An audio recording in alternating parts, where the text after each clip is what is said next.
তোমরাও কি চাইছো মিনি সুন্দরবন ঘুরতে যেতে, তাও আবার মাত্র 1150 টাকায়? সঙ্গে থাকছে থাকা খাওয়া দাওয়া, বোটিং এবং জঙ্গল সাফারি, আর থাকছে লালগঞ্জ সি বিচ ঘুরে দেখানো, যেখানে লাল কাঁকড়া দেখতে পাওয়া যায়। শিয়ালদা থেকে লালগঞ্জের সময়ের ব্যবধান ট্রেনে মাত্র 3 ঘন্টা। তাই উইকেন্ডের ছুটিতে 1 থেকে 2 দিন সময় কাটানোর বেস্ট জায়গা হলো লালগঞ্জ। তা আপনারা কিভাবে এখানে আসবেন এবং লালগঞ্জের বিস্তারিত তথ্য তুলে ধরলাম এই ভিডিওর মাধ্যমে। নমস্কার বন্ধুরা, এখন আমি চলে এসেছি শিয়ালদা স্টেশনের একেবারে বাইরে। এখান থেকে যাব সাউথ সেকশনে, যেটা 15 থেকে 21 নম্বর প্ল্যাটফর্ম, আর সেখান থেকে আমরা ধরবো 7টা 14 নামখানা লোকাল। স্টেশনের ভিতরে প্রবেশ করার পর দেখলাম আমাদের ট্রেনটা দিয়ে দিয়েছে 20 নম্বর প্ল্যাটফর্মে, আর ট্রেনটা ছিল কিন্তু লক্ষ্মীকান্তপুর লোকাল। পরে ট্রেনটি লক্ষ্মীকান্তপুর থেকে নামখানা লোকাল হয়ে যায়। ট্রেনে উঠে পড়েছি, আর ট্রেনটা কিন্তু যথেষ্ট ফাঁকা রয়েছে। এই দেখো, ঘড়ির কাঁটায় 7টা 14 বাজার সাথে সাথেই ঠিক রাইট টাইমেই ট্রেনটি শিয়ালদা স্টেশন ছেড়ে যায়। আর আমি আশা করছি ট্রেনটি ফাঁকা থাকার কারণে আপনারা বসার সিট পেয়ে যাবেন। আমরা ইতিমধ্যে প্রবেশ করে গেছি লক্ষ্মীকান্তপুর, আর এখানে মোটামুটি 10 থেকে 15 মিনিট মতন ট্রেনটা দাঁড়াবে, আর তারপরে আমরা আমাদের ডেস্টিনেশনে পৌঁছে যাব। ট্রেনের গ্রাম্য পরিবেশের সুন্দর ভিউ দেখতে দেখতে আমরা কিন্তু পৌঁছে গেছিলাম আমাদের ডেস্টিনেশন নামখানা স্টেশন। এখন আমরা চলে এসেছি নামখানা স্টেশনে, আর সামনে তোমরা দেখতেই পাচ্ছ ওই সাইড দিয়ে অটো টোটো সমস্ত কিছুই দাঁড়িয়ে রয়েছে। আমাদের সুবিধার্থে আমরা কিন্তু এই টোটোটা বুক করে নিয়েছিলাম। আপনারা চাইলে কিন্তু অটোতেও আসতে পারেন। এমনকি স্টেশন থেকে নেমে আপনারা 2 মিনিট হাঁটলে একটা রোড পড়বে, সেখান থেকে আপনারা বাসে করেও আসতে পারবেন। আমরা টোটোতে করে মাথা পিছু 60 টাকা করে ভাড়া দিয়ে গ্রামের পরিবেশ উপভোগ করতে করতে পৌঁছে গেছিলাম আমাদের রিসর্টে। ফাইনালি গাইজ, এখন আমরা চলে এসেছি নিউ ভোরের আলো। এখানে আমরা হোমস্টে করব। তো এই রাস্তাটা হচ্ছে এইদিকে, আমরা এখন সবাই মিলে এখন যাচ্ছি এই টোটো থেকে নেমে। আর এখানের ওয়েদারটা কিন্তু আজকে সুন্দর লাগছে, মানে হালকা ঝিরিঝিরি বৃষ্টি পড়ছে, আর সেই একদম গ্রাম্য পরিবেশ। এই দেখো, আমরা এখন এই জায়গাটা দিয়ে যাচ্ছি, আমাদের হোমস্টে এই রাস্তাতেই পড়বে। এখন কিছুটা বৃষ্টি হয়েছে, আর সাইডগুলো তোমরা দেখতেই পাচ্ছ কত সুন্দর জায়গা। তো যাই হোক, আমরা এখন যাচ্ছি আমাদের হোমস্টেতে। তো আমি তো খুবই এক্সাইটেড। এটাই ছিল আমাদের রিসর্ট, যেখানে আমরা 2 দিন 1 রাত থাকবো। এখন আমরা চলে এসেছি নিউ ভোরের আলো হোমস্টেতে, আর এখানকার ভিউটা তোমাদেরকে শেয়ার করে দেখালাম। আর এইটা হলো আমাদের রুম। আমরা এখন এখানে রুমটা তোমাদেরকে শেয়ার করছি। রুমটা ছিল কিন্তু চকচকে, পুরো নিট অ্যান্ড ক্লিন, আর বেডটা ছিল কিন্তু অনেকটাই বড়, যেখানে অনায়াসে 4 জন ধরে যাবে। আর এটা ছিল ওয়াচরুম। আমাদের এখানে আসার সাথে সাথেই ওয়েলকাম ড্রিঙ্কস হিসেবে কিন্তু অরেঞ্জ জুস দিয়ে দিয়েছিল।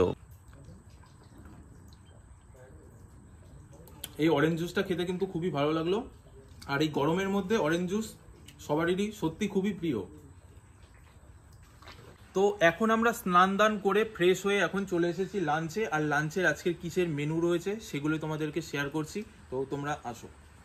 এখন আমাদের লাঞ্চ এখানে চলে এসেছে, আর লাঞ্চের মধ্যে রয়েছে এদিকে ভাত, ডাল, তারপরে এদিকে মাছ ভাজা রয়েছে, এদিকে কাতলা মাছ রয়েছে, আর এদিকে চাটনি, মিষ্টি, পাঁপড় তো রয়েছেই, সঙ্গে স্যালাড ট্যালাড দিয়ে সবকিছু রয়েছে। তো এখন লাঞ্চটা শুরু করা যাক। আমাদের লাঞ্চে রয়েছে এলাহি খাওয়া দাওয়া, আর এই সমস্ত কিছুই 1150 টাকা প্যাকেজের মধ্যেই। বিকালে কিন্তু বেরিয়ে পড়েছিলাম আমাদের রিসর্টের চারিপাশটা ঘুরে দেখার জন্য। আসলে আজকে আমাদের বোটে করে সমুদ্রে নিয়ে যাওয়ার কথা ছিল, কিন্তু আমাদের ট্রেন লেট থাকার কারণে আসতে দেরি হয়ে গেছিল, তাই আজকে আর বোটিং এ গেলাম না। আর কালকে কিন্তু ট্রলারে করে আমরা একটা দ্বীপে যাব, সেগুলো তোমাদেরকে শেয়ার করব।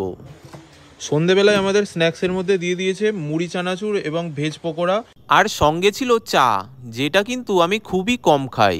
তার কিছুটা সময় বাদে আমরা কিন্তু বসে গেছিলাম রাতে ডিনার করতে, আর ডিনারে ছিল ভাত এবং রুটি দুটোই, যে যেটা খাবে। তবে হ্যাঁ, আগে থাকতে কিন্তু বলে রাখতে হবে। আমি যেহেতু রাতে রুটি খাই, তাই কিন্তু আগে থাকতে আমি রুটির কথা বলে রেখেছিলাম। আর চিকেনটাও কিন্তু দারুণ টেস্ট হয়েছিল, পুরো ঘরোয়া পদ্ধতিতে রান্না। পরের দিন সকাল হতে আমাদের কিন্তু কফি দিয়ে গেছিল, আর তারপরই বসে পড়েছিলাম ব্রেকফাস্টে। এখন আমাদের ব্রেকফাস্ট চলে এসেছে, আর ব্রেকফাস্টের মধ্যে রয়েছে লুচি, আর এদিকে একটা আলুর তরকারি, আর এদিকে ডিম, আর একদিকে মিষ্টি। তো চলো এখন এটাকে খাওয়া যাক।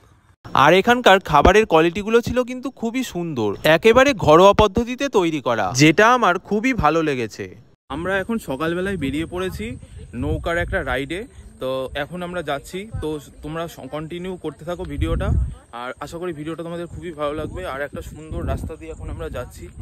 এই পরিবেশটা খুবই ভালো, বেশ হালকা বৃষ্টি হয়েছিল সকালবেলায়, আর এই চারি সাইডটা দেখো। আপাতত এই রাইডটা করা হয় হচ্ছে জোয়ার যখন আসে ঠিক সেই সময়টা। আর জোয়ার এসেছে, এই দেখো দেখতে পাচ্ছ জোয়ারের জল এখান দিয়ে। এই জোয়ার আসলে তখনই এই রাইডটা সম্ভব হয়, তাছাড়া অন্য সময় এই রাইডটা করা সম্ভব হয়ে ওঠে না। আর এখানকার ভিউগুলো তোমরা দেখো, একদম সুন্দর লাগছে, মনোরম পরিবেশ। তা তোমরা যদি চাও, মানে আমি বলবো, মানে কলকাতা থেকে দূরে একটা গ্রাম্য পরিবেশের মধ্যে সুন্দর একটা রিসর্টে কাটানোর জন্য, মানে 1 থেকে 2 দিন উপভোগ করার জন্য একটা মানে বেস্ট জায়গা আমার কাছে। তাই জন্য তোমাদেরকে সাজেস্ট করব, স্ক্রিনে দেওয়া কন্ট্যাক্ট নাম্বারে তোমরা কন্ট্যাক্ট করে চলে এসো এই রিসর্টে। আমরা চলে এসেছি আমাদের বোর্ডের একদম কাছাকাছি, ওই যে ওখানে দেখতে পাচ্ছ আমাদের এই বোর্ডটা রয়েছে। তা আমরা এটাতে করেই এখন যাব, মানে বোট রাইডে। আমাদের বোট এখন রেডি হয়ে গেছে, আমাদের বোর্ডের কাকা, মানে যে ড্রাইভার বলতে পারবো, ওই ড্রাইভার কাকা এখন বোট চালাবে, ওখানে রেডি হয়ে গেছে। তা এই জায়গাটা দিয়ে এখন নামছি। আর এই দেখো দুখানা কুকুর এখানে কি করছে।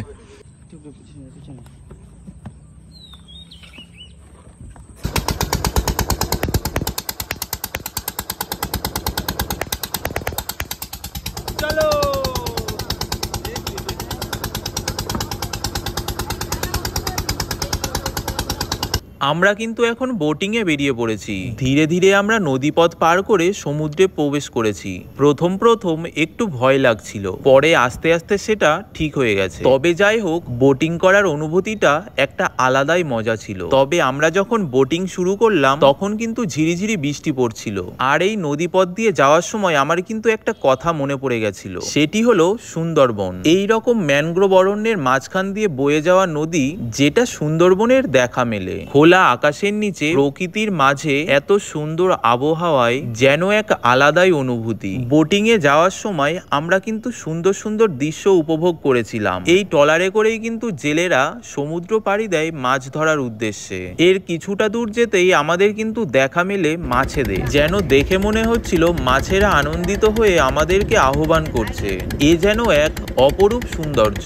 এরপর একটা দ্বীপে দুজনের দেখা মিলল, যারা কিন্তু এখানে মাছ ধরতে এসেছিল। অবশেষে আমরা চলে এসেছি আমাদের সেই ডেস্টিনেশনে।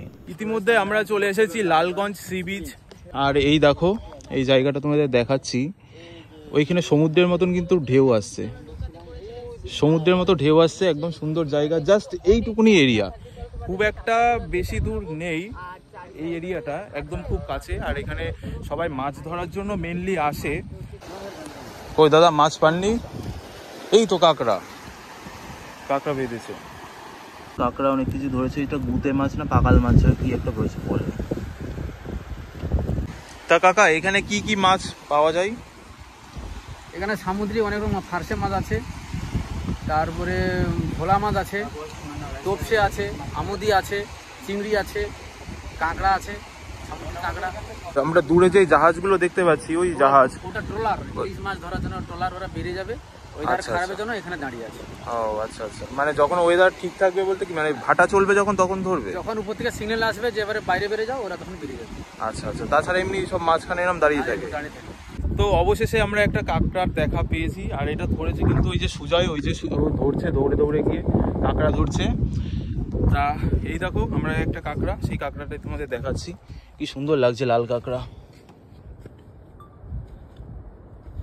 সত্যি খুব সুন্দর লাগছে লাল কাঁকড়াটা, কালারটা কিন্তু সেরা।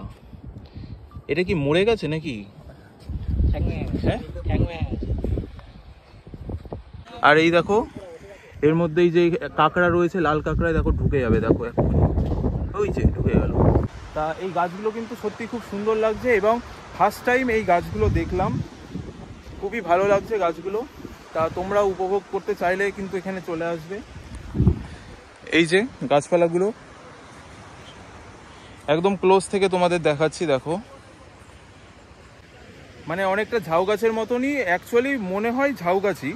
আর এই ঝাউ গাছটা এই ফার্স্ট টাইম আমি দেখলাম, এর আগে এই ঝাউ গাছটা দেখিনি। ঝাউ গাছের অনেকই কোয়ালিটি আছে আমাদের যেগুলো দেখতে পাই, যেগুলো সেগুলোর থেকে এটা একটু ইউনিক টাইপের, এটা ফার্স্ট টাইম যেহেতু দেখলাম। তো চলো একটু ভেতরে যাচ্ছি, ভেতরে গিয়ে দেখাচ্ছি ঝাউ গাছের বাগানটা কেমন হয়।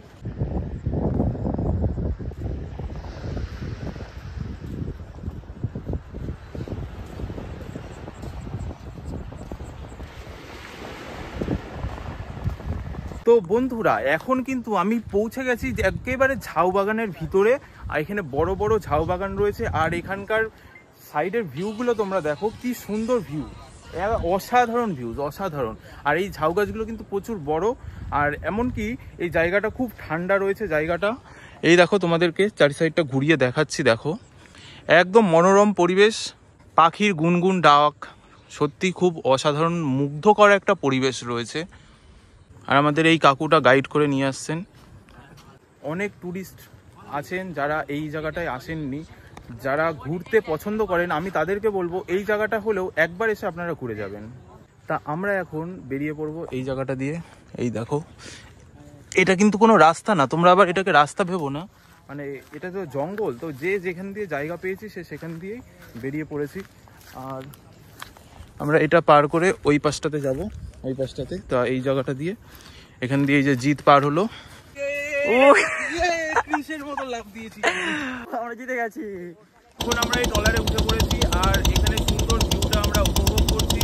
আজকে যে ওয়েদারটা রয়েছে, ওয়েদারটা কিন্তু আজকে মারাত্মক লেভেলের ওয়েদার রয়েছে, না গরম না ঠান্ডা, একদম পুরো মনোরম পরিবেশ। বৃষ্টি হয়েছে, খানিক আগেই বৃষ্টি হয়েছিল, আর এখন হালকা রোদ উঠেছে। তোমরা যদি এটাকে ফিল করতে যাও তাহলে কিন্তু তোমাদেরকে লালগঞ্জে আসতেই হবে, আর নিচে স্ক্রিনে দেওয়া কন্ট্যাক্ট নাম্বারে কিন্তু অবশ্যই তোমরা কন্ট্যাক্ট করে নিও। আর তোমরা কিন্তু ডেসক্রিপশন বক্স চেক করতে কিন্তু একদমই ভালো না, কারণ ডেসক্রিপশনে দেওয়া আছে ফুল ডিটেইলস। অবশেষে আমাদের বোট রাইড পুরোপুরি কমপ্লিট হয়ে গেল। এখন আমরা আমাদের রিসর্টের দিকে যাব। আমরা ঠিক যেই জায়গাটা থেকে বোটে উঠেছিলাম আমাদের কিন্তু সেখানে এসে নামিয়ে দিল। তো দাদা, এখানে আসতে গেলে কি দেখি করতে হবে আর কি কি ফ্যাসিলিটি থাকছে সেগুলো একটু জানাও। সবাইকে আগে নমস্কার জানাই। অ্যাকচুয়ালি এখানে আমাদের আসতে হলে আমাদের এখানে বুকিং করে আসতে হয়, ঠিক আছে। বুকিং পদ্ধতিটা আছে, আমাদের হোয়াটসঅ্যাপ নম্বর আছে, নম্বরটা আমি বলে দিচ্ছি 9733960850। এই নম্বরে কন্ট্যাক্ট করে হোয়াটসঅ্যাপ করে বুকিং কনফার্ম করে আসতে হবে প্রথমত। আচ্ছা। দ্বিতীয়ত এখানে আসবে, এলে কি দেখতে পাবেন, এটা অ্যাকচুয়ালি একটা অফবিট জায়গা, রিল্যাক্সেশনের জায়গা। এখানে আসতে হলে আমাদের এখানে একটা সবথেকে বড় ফ্যাসিলিটি আছে, যে নৌকা বিহার, সি বিচের নৌকা বিহার আছে, এবং সি বিচে যেতে পারবেন, এবং সঙ্গে জঙ্গল সাফারি হয়। এটা আমাদের একটা স্পেশাল অ্যাক্টিভিটি, এটা আমাদের প্যাকেজের মধ্যে ফ্রিতে রয়েছে। দাদা, তোমার কন্ট্যাক্ট নাম্বারটা বলো। হ্যাঁ, আমার কন্ট্যাক্ট নম্বর 9733960850। এই নম্বরে আপনারা কন্ট্যাক্ট করুন, স্ক্রিনে দেওয়া নম্বর আছে, ওখান থেকে যোগাযোগ করুন। আচ্ছা, তাহলে তোমরা যোগাযোগ করে দেরি না করে তাড়াতাড়ি কিন্তু চলে আসো নিউ ভোরেয়ালো ক্যাম্পে, দারুণ এনজয় করতে পারবে। আচ্ছা দাদা, আমার ভিডিও যারা দেখছে তারা এখানে আসবে কি করে সেটা একটু জানিয়ে দাও, অ্যাড্রেসটা। যদি আমি বাই রুট ট্রেন বলি, ট্রেন রুট যদি বলি, তাহলে পড়বে স্টেশন নামখানা, শিয়ালদা থেকে ট্রেন নামখানা পর্যন্ত আসতে হবে। নামখানা স্টেশনে এসে ওখান থেকে টোটো আছে, অটো আছে, প্রাইভেট কার আছে, ওনাদেরকে বলতে হবে ভোরেয়ালো, নিউ ভোরেয়ালো ক্যাম্পে যাবো বললে পৌঁছে দেবে, অসুবিধা নেই। আচ্ছা, আর এই প্যাকেজটার প্রাইস কি আছে? প্যাকেজটা এখন আমাদের জেনারেল প্যাকেজ চলছে 1150 টাকা per head, fooding lodging boating নিয়ে পার হেড পার ডে। পরের মাস অর্থাৎ জুলাই মাস থেকে আমাদের শুরু হচ্ছে ইলিশ উৎসব, যেটা 1250 টাকা থেকে শুরু হবে। দুবেলা ইলিশ থাকবে, সেটা নিয়ে 1250 টাকা থাকবে, সেও ফুটিং লজিং এবং বোটিং নিয়ে। আজকের ভিডিওটা এত দূরই থাকছে। তা ভিডিওটা তোমাদের কেমন লাগলো অবশ্যই কিন্তু কমেন্ট করে জানিও। আর ভিডিওটা যদি তোমাদের ভালো লেগে থাকে তাহলে কিন্তু শেয়ার করতে ভুলো না। আর তোমরা যদি এখানে আসতে চাও স্ক্রিনে দেওয়া নাম্বারে কন্ট্যাক্ট করে নিও, ডেসক্রিপশন চেক করতে কিন্তু ভুলো না। দেখা হচ্ছে নেক্সট ব্লগে। তো আজকের মতো টাটা।